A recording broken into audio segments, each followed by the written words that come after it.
Good evening. So Ruth Bader Ginsburg has passed, the age of 86.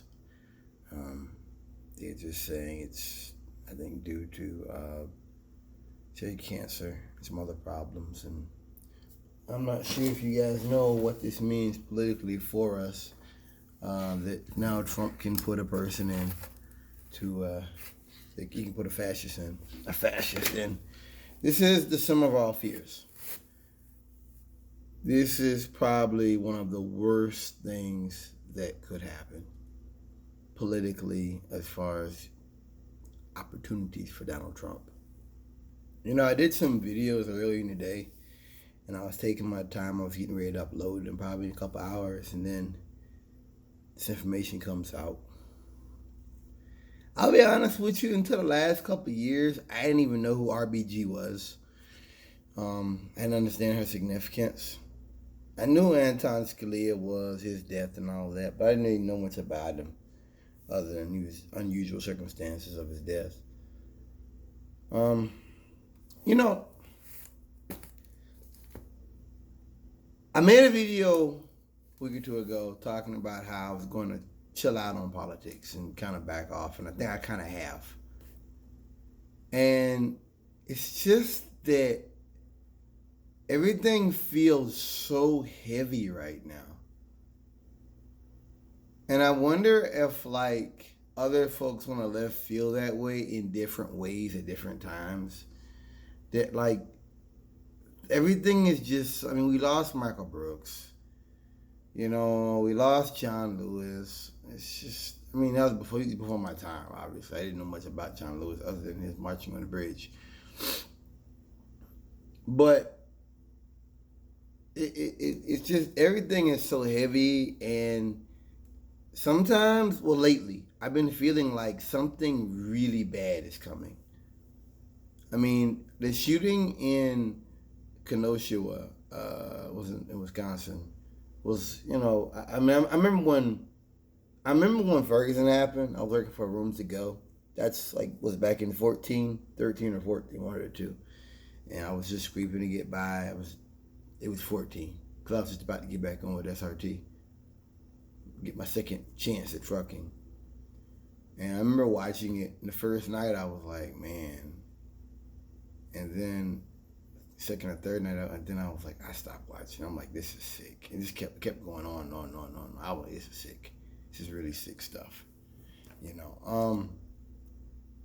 It sometimes I felt like and I mean, today I heard about Trump wants to put out this patriotic education stuff. And it's just like, sometimes I feel like we're dealing with fascists, and we're dealing with people who, well, A, fascists, and B, people who really aren't politically involved or aware. Sometimes when I used to make jokes and mockery of ignorant people like down here that don't follow politics, that are somewhat Democrats. They're Democrats, but they don't know shit. And I would laugh at them. And now it's like, no, I get it. And when I say not politics, I don't mean that like I'm sitting up here watching football or I mean that as in I'm not following what Donald Trump did today. Like, David Pakman does his talks, his speeches. I haven't listened to any of his speeches. I think I might have watched one when he first started doing them. I can't watch him. Even with Pakman sitting there, I can't do it. The Hill does it, and I can't do it. I just can't. I can't. I refuse to. Just lies. And I only have a certain amount of time in my day. Like, Jacobin's doing fucking hour-long talks. Weekends are up there with Nando Vila. They're up there talking. I don't watch a lot of that. I don't catch all those. Even when they have my girl up there, I didn't catch all of that. They cut snippets later on. My Majority Report does stuff. If I wanted to sit and do that, watch hour-long content of socialist progressive stuff is out there. I'm not going to spend my time watching Donald Trump yammer on about dishwashers and toilets. I'm not going to do it. And if that means that I miss out on some things, then I'm sorry. But just over the last 2 weeks or so, I just got this like really dark vibe. Not in me like I'm depressed, but just like I think I did the video on this. I won't belabor the point, but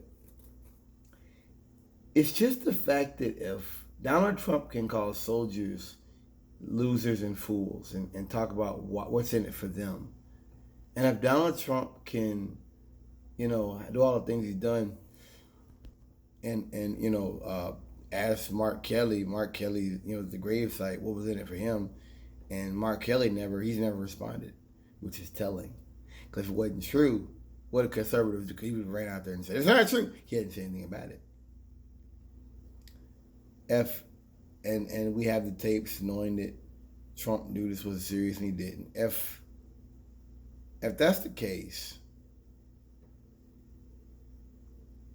and people aren't rising up about it, I think that shows you we are a really divided country.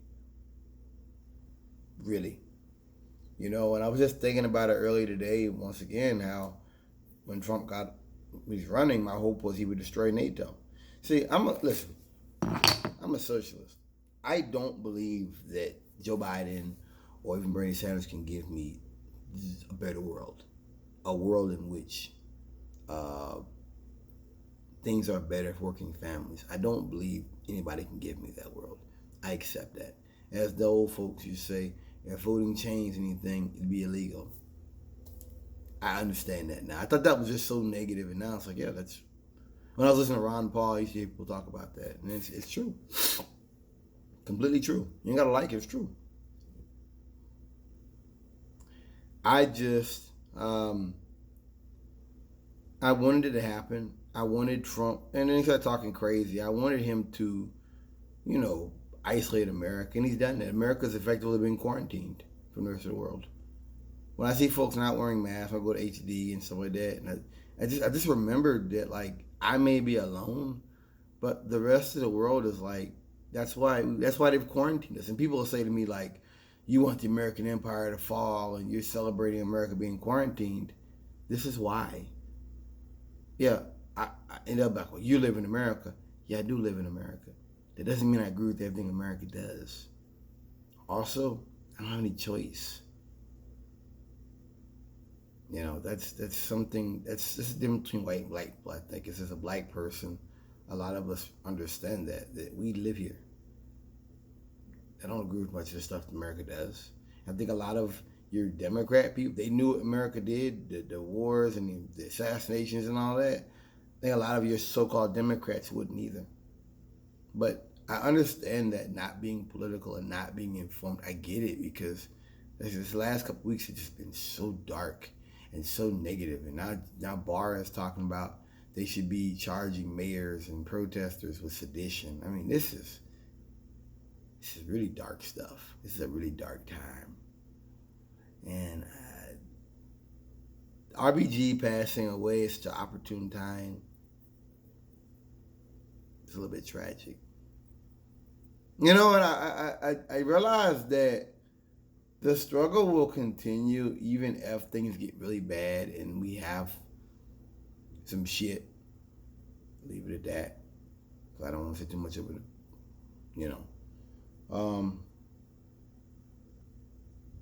The struggle is bigger than me, or what I have, or my personal struggle. I realize that, and I know that in and of itself is weakness. That I'm scared, and I am.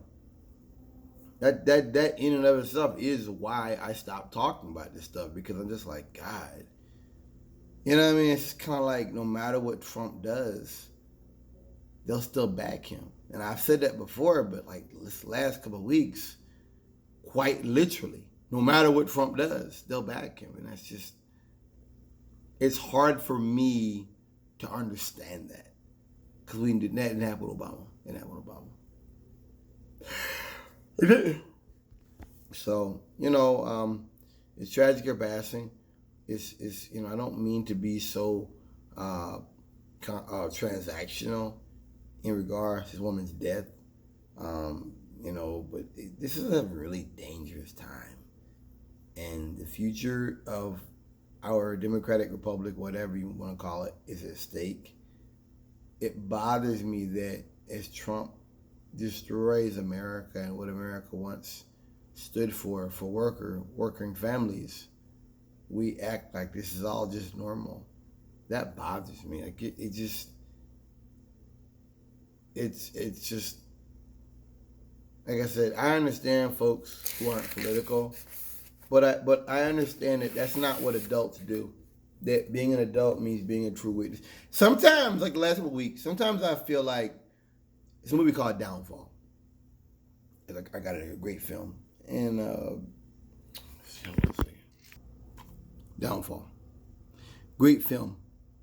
Unterfallen or whatever you want to call it. That was Unterfallen. Great film. Came out in 16 or something. I don't remember. It's German. It's got subtitles. Great film. At the end of the film, when they all start killing themselves and stuff, there's this one guy. He's a radio operator, and he stops what he's doing. Like, he's not really doing his job. He's kind of like just witnessing everything fall down around him. He's kind of like, that's how I feel in America right now.